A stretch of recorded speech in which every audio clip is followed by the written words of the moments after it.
Jésus-Christ est Seigneur, il est sorti du tombeau, il est Seigneur. Tout genou fléchira, toute langue confessera que Jésus est Seigneur. Oui, Jésus-Christ est Seigneur. Père, merci pour cette parole, cette deuxième partie de cet enseignement que nous avons commencé. Béni sois-tu, Seigneur. Merci de nous assister et merci de faire du bien à tous ceux qui suivent cet enseignement. Que ton nom soit béni et que la gloire te revienne au nom de Jésus-Christ. Amen.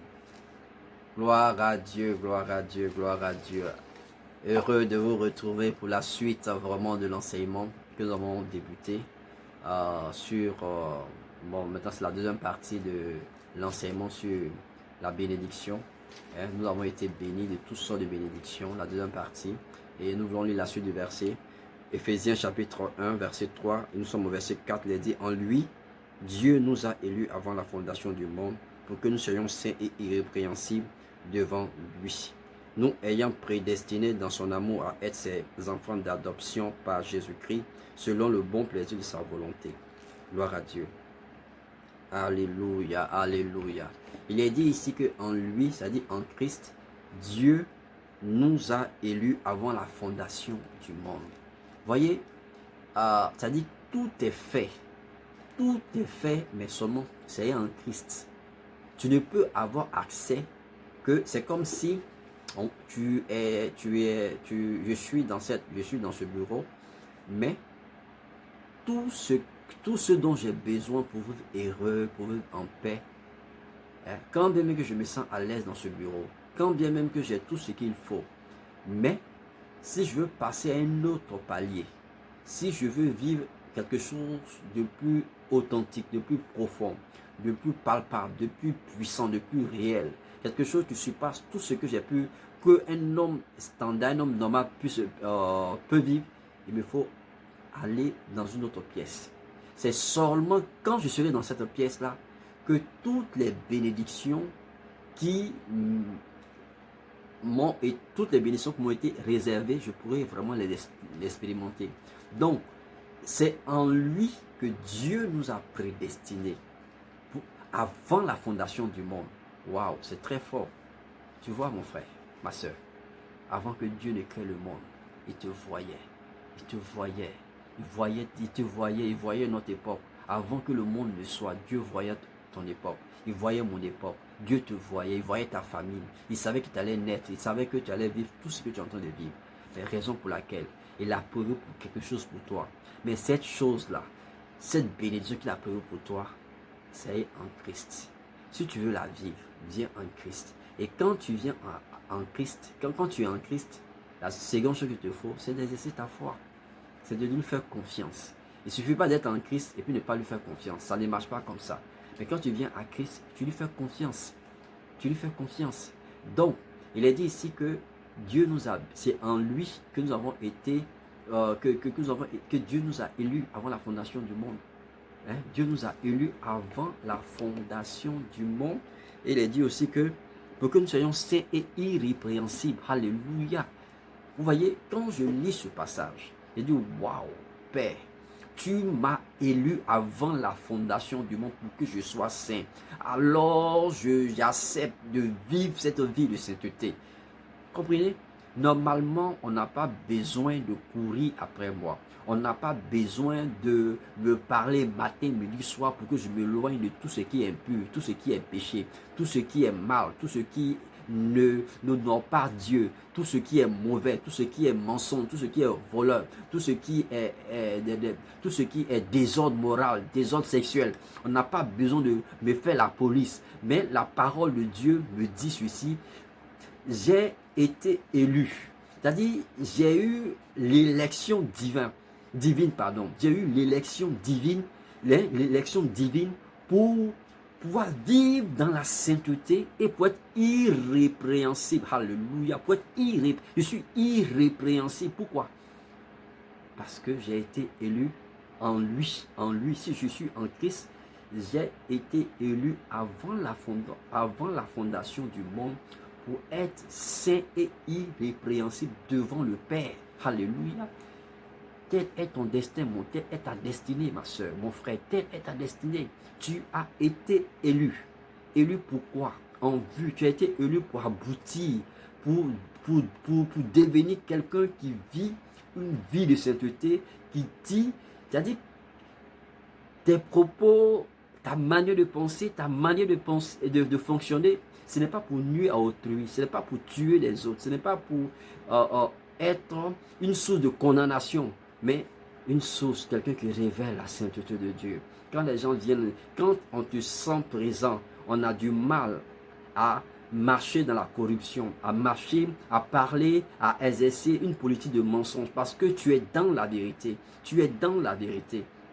Vous voyez, on n'a pas d'excuses pour dire non, peut-être comme je suis un homme d'affaires, c'est ce qui m'amène à être méchant, c'est ce qui m'amène à être menteur, c'est ce qui m'amène à tricher. Non, nous avons été élus avant la fondation du monde. Tu as été, tu peux faire les affaires honnêtement et puis prospérer. Tu peux faire, tu peux être un homme politique et puis être dans la vérité sans chercher à nuire à autrui. Être dans la vérité, être dans la vérité, parce que ta destinée, c'est pour que tu sois saint et irrépréhensible. Irrépréhensible. Aïe, je vis l'irrépréhensibilité du Père est en moi, est dans mon langage, est dans mon regard, est dans mon mode de réflexion. L'irrépréhensibilité, la sainteté est en moi. Je vis ça au nom de Jésus-Christ. Voici aussi les bénédictions spirituelles. Dieu nous a bénis, toutes sortes là, ça fait partie de la bénédiction. Vivre la sainteté, c'est ta bénédiction. Vivre dans l'honnêteté, être irrépréhensible, c'est ta bénédiction. Pourquoi la refuser? Pourquoi la refuser? Pourquoi la refuser? C'est ta bénédiction. Mais l'élément sur lequel je vais insister surtout, c'est le verset suivant, au verset 5 qui dit, nous ayant prédestiné dans son amour à être ses fils d'adoption par Jésus-Christ selon le bon plaisir de sa volonté. Nous ayant prédestiné dans son amour, à être ses fils d'adoption. Alléluia, par Jésus-Christ. Écoutez, l'amour du Père, l'amour du Père. Voyez, Dieu nous aime. Dieu aime l'homme. Dieu aime l'homme. Il est tout puissant. Rien ne l'échappe. Il sait toutes choses. J'en suis convaincu. Il sait toutes choses. Avant qu'il ne crée l'homme, il savait que Adam allait pécher. Dieu savait, je suis d'accord. Je sais qu'il savait. Mais son amour, c'est-à-dire son amour, ne lui a pas permis de trahir la première conception qu'il a eue pour l'homme. Il a aimé cette conception-là. Il dit, même si l'homme pêche, je vais lui trouver des voies et moyens pour qu'il soit sauvé, pour qu'il revienne à moi. Voilà pourquoi on dit, nous avons été prédestinés avant la fondation même du monde. C'est parce qu'avant que Dieu ne crée tout ça, il a tout vu d'avance. Il a tout vu d'avance dans sa préscience. Il a tout vu d'avance. Mais dans son amour, il nous a prédestinés pour que nous soyons ses enfants d'adoption. Voyez, le mot adoption qu'utilise Paul ici, c'est pas que Dieu nous a adoptés. Non, Dieu nous a pas adoptés. Non, c'est pas dans le sens commun que nous connaissons le mot adoption. Genre, comme je n'ai pas d'enfant, je vais voir ma soeur, bien je vais voir le service social et j'essaie d'adopter un enfant à qui je vais donner mon nom et j'aurai un enfant. Non, il ne s'agit pas de ça ici.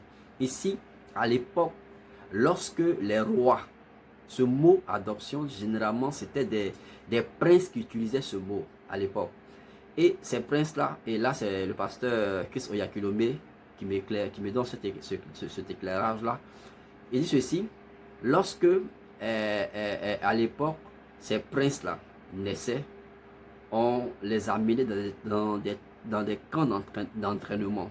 On les apprenait des choses, ils apprenaient toutes sortes de langages, toutes sortes de sciences, toutes sortes de philosophies. Ils apprenaient le combat, les stratégies de guerre, ils apprenaient, quand ils sont aguerris, ils savent toutes ces choses-là. Ils ont tout ce qu'il faut pour être un bon roi demain. Ils deviennent des fils d'adoption. C'est-à-dire des fils qui sont aguerris, qui ont la formation adéquate, qui ont l'information adéquate, qui ont tout ce qu'il faut comme bagage intellectuel, culturel, moral, ils ont tout. Et quand ils finissent de remplir leur formation, ils sont considérés comme des fils d'adoption. Donc la Bible dit que, Dieu dit de sa parole que toi et moi, nous avons été prédestinés pour être ces enfants d'adoption par Jésus-Christ. Alléluia. Donc, tu vois, voilà pourquoi souvent, cherche à tirer la gloire de Dieu dans les souffrances, dans les choses par lesquelles tu passes. Ça fait de toi un fils d'adoption. C'est ce qui donne le sens du fils d'adoption. Voilà pourquoi j'ai toujours béni Dieu pour les mépris. Plus tu me méprises, plus tu me donnes des arguments pour m'améliorer. Plus tu me donnes pas de la valeur, plus tu me donnes des arguments pour chercher Dieu. Plus tu me rejettes, plus tu me donnes des arguments pour aimer Dieu. Oui, je me sers de toutes ces choses-là pour aiguiser mon amour pour Dieu. Voilà pourquoi je trouve que toute chose concourt à mon bien. Ton mépris concourt à mon bien. Ton rejet concourt à mon bien. Toute chose concourt à mon bien. Tu m'aimes, ça concourt à mon bien. Tu m'aimes pas, ça concourt à mon bien. Parce que si tu m'aimes, je vais apprendre quelque chose de ton amour. Si tu me rejettes, je vais apprendre quelque chose. Tu vas m'aider à apprendre quelque chose de ton rejet. Toutes choses concourent. Je suis né d'une famille aisée, ça concourt à mon bien. Je suis né d'une famille pauvre, ça concourt à mon bien. Toutes choses concourent à mon bien. Voilà pourquoi nous devons avoir le flair, nous devons avoir le discernement à pouvoir tirer les enseignements dans les moindres choses par lesquelles nous passons. Des enseignements qui font de nous vraiment des fils d'adoption, des fils aguerris, des fils vraiment qui ont une certaine maturité, une certaine maturité à tous les niveaux. À tous les niveaux. Les fils d'adoption. Gloire à Dieu. Dieu nous a bénis. Alléluia. Dieu nous a bénis de toutes sortes de bénédictions. Il dit, nous ayant prédestinés, au verset 5, nous ayant prédestinés dans son amour à être ses enfants d'adoption par Jésus-Christ selon le bon plaisir de sa volonté, à la louange de la gloire, de la grâce qu'il nous a accordée en son bien-aimé. Amen, amen, amen, amen. Bien-aimé, merci, merci, merci, merci, merci, merci infiniment, merci infiniment. Alors, vraiment, que le Seigneur vous bénisse, que sa grâce repose sur vous et que son esprit éveille votre esprit, que son esprit éveille votre intelligence, que son esprit éveille votre sensibilité, que son esprit éveille votre amour, votre passion pour Jésus-Christ. À très, très, très bientôt.